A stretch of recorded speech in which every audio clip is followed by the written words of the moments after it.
खबर छत्तीसा में आगू बढ़ो।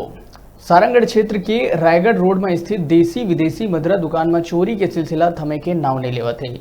ये पाछू बछर अक्टूबर में 6,57,000 की चोरी हो रही से उकर बाद अब फिर बाढ़ में डूबे मदरा दुकान के अंदर घुस के 40,000 के शराब ला चोर मन ले उड़िन।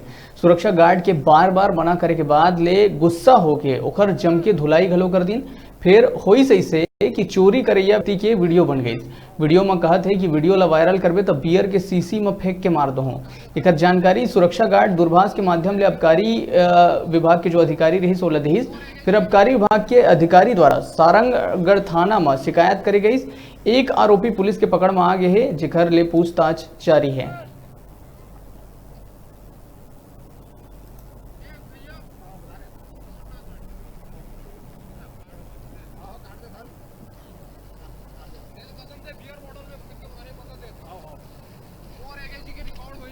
हाँ, कल हमारे गार्ड ला मारपीट करके और चक्का के कुछ मन चोरी करके ले गए शराब हमार